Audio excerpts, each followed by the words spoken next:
We are through the first couple of weeks of the NBA season, man. And right now, we got to look at the best teams that are in the league right now. You got two undefeated teams left in the league, one in the East, one in the West. And that is the Oklahoma City Thunder and the Cleveland Cavaliers. Now, let's talk about OKC, man. OKC, if you're an OKC fan and you've been a fan for the last 10 years, man, you've been through it all. You've seen the teams with Russell Westbrook. You've seen the team completely trade everybody away and have a ton of first-round picks that are slated to be, in elementary school all the way till they're in the league now. And you're starting to see the fruits of it, man. Shai Gilgeous, Chet Holmgren, Lou Dort. They traded for Alex Caruso. They have some other role players that are still playing well for them as well. This Oklahoma City team is going to be one of the best teams in the league. They are. They flat out are. They're still undefeated at this point. And what's more surprising to me, man, is how they play defense. They play really good defense in this league right now. And with the league that obviously everyone scores over 100 points every game, they're actually averaging teams to score around 95 points, by far the best in the league. And this team, once again, is getting it done week in and week out. Shai Gilgeous-Alexander, as you know, is a bucket. He continues to be that, averaging 25 points. And we still haven't seen the best version of him, in my opinion. Right now, he's shooting around 30% from three. Once his three ball starts to go up a bit, Shai Gilgeous is obviously going to be that guy that's going to be able to score 26, 27 every single night. And pairing him with a guy like Chet Holmgren, who's going to be the second leading scorer on this team, the big man that's also getting blocks on the other end. Listen, this team is going to be good if they don't have any injuries. They just need to stay healthy and hopefully continue to lead their way through this West. And, they've had some solid wins. I mean, you look at the games against the Bulls, say what you want about the Bulls, man, but they've surprised people so far. Being down the Nuggets are off to a slow start, but even being other teams like the Spurs, the Clippers, there's other teams, obviously, that are inferior to this OKC team, but they're getting it done.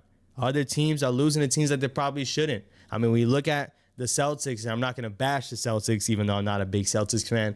I'm not going to bash them, but they lost to a team like the Pacers, and the Pacers are struggling right now. So you can't argue with the team that's getting it done against opponents that they should. They should get it done against those teams. So shout out to them for being undefeated once again. And when you look at the West right now, it's pretty wide open. I'm going to be honest. The Suns only lost one game without the Lakers. The Lakers are going to continue to be one of those teams that are kind of in and out of it. When you speak on teams like the Nuggets that aren't doing too well right now, when you speak on teams like other teams like the Clippers, hey, the West is wide open. OKC could have a clear path for the number one seed, and hopefully if they keep it up moving forward, man, they could even try to make some noise in the playoffs. Last couple of years, they haven't.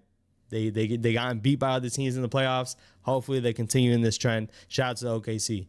Now, looking at the Cavaliers on the East side, listen, some of the teams that they beat are no bueno. I'm going to be honest. But Donovan Mitchell is on a clinic right now. When you look at it across the whole NBA, he's getting to his spots. He's averaging around 26 points a game. And overall, man, when you look at that shot he put on the Bucks are not a good team right now. They only have one win on their name, but getting that last second shot, Donovan Mitchell is on a roll right now. And for the Cavaliers, this is what they need, man. Their top three guys, Darius Garland and Evan Mobley, need to be impacting the game. Evan Mobley has to be consistent. That's the biggest thing with Evan Mobley. We know Darius Garland is a streaky shooter, and honestly, that's kind of what we should expect out of him at this point. But as long as he's continuing to facilitate, that's what you want out of Darius Garland. But Evan Mobley is going to have to be that running mate for Donovan Mitchell. He really is, man. He's averaging around 18 points, and they're getting it done against teams, man. They really are. In my opinion, I think OKC is the better undefeated team at this point, and these teams aren't going to stay undefeated forever. There's a lot of NBA games to play. There's a lot of games to play overall. And, Cavaliers right now in the East that looks completely flip-flopped. You got the 76ers that were playing without Paul George and Joel Embiid for some time. And then you still have other teams like, once again, the Bucks. I don't expect them to stay in the funk that they're in. But we talked about in the last video, man, Giannis and Dame just aren't getting it done. The Celtics are always going to be the front runners for the East right now. And we look at the other contentious teams. Right now, you got the Heat that are still in that bubble. The East is up for grabs. It really is. The Pacers aren't playing as well. The Knicks are always going to be in the conversation. So if the Cavaliers can continue to stay afloat and get it done against the teams they need to, man, the Cavaliers are on a roll. Shout out to them. I think OKC is a little bit better, but the Cavs have all the power to prove that wrong. They're still undefeated at this point. They're going today against the Bucks again, so they probably expect to get that W. Overall, man, these two teams are the two undefeated teams that are left, and in my opinion, are one of the better teams in the league. You let me know down in the comments, man, how you feel about that, and who's the underrated team that's going off right now. I got more content coming through this week. Appreciate you for stopping on the Juke Hoops. Peace.